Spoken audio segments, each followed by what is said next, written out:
The rulers which in anger struck down peoples with unceasing blows, and in fury subdued nations with relentless aggression. All the lands are at rest and at peace. They break into singing. Even the pine trees and the cedars of Lebanon exult over you and say, "Now that you have been laid low, no woodsman comes to cut us down." The grave below is all astir to meet you at your coming. It rouses the spirits of the departed to greet you. All those who were leaders in the world, it makes them rise from their thrones. All those who were kings over the nations, they will all respond. They will say to you, "You also have become weak as we are. You have become like us."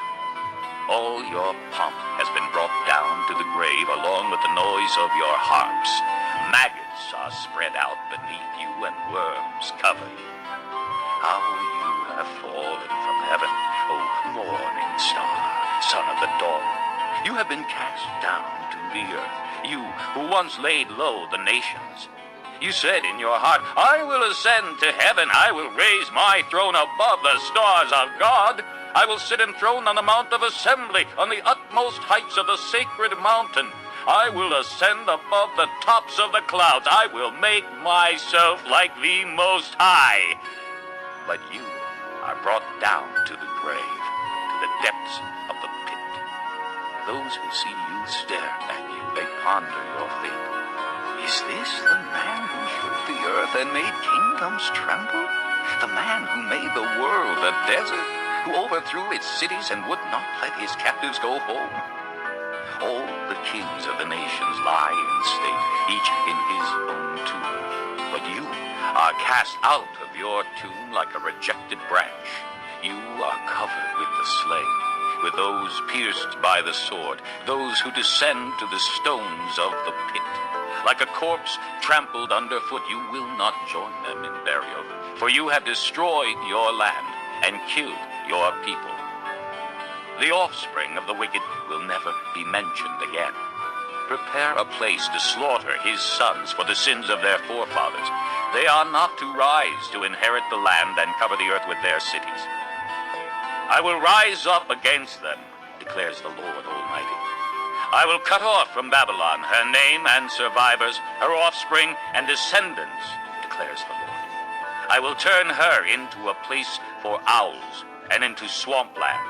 I will sweep her with the broom of destruction, declares the Lord Almighty.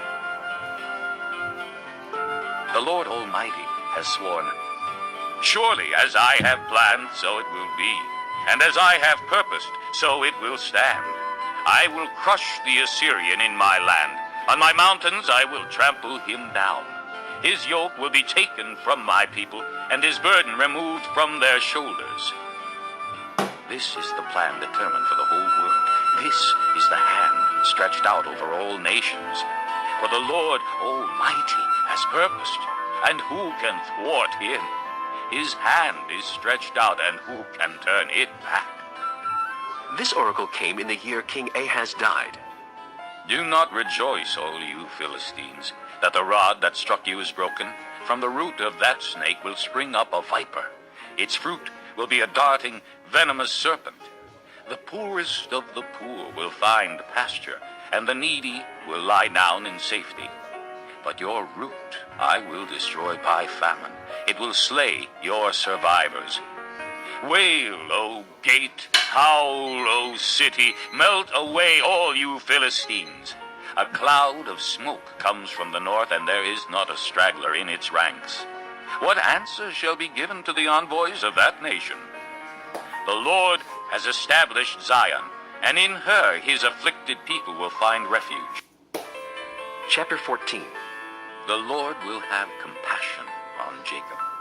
Once again he will choose Israel, and will settle them in their own land. Aliens will join them, and unite with the house of Jacob. Nations will take them and bring them to their own place, and the house of Israel will possess the nations as men servants and maidservants in the Lord's land. They will make captives of their captors and rule over their oppressors. On the day the Lord gives you relief from suffering and turmoil and cruel bondage, you will take up this taunt against the king of Babylon.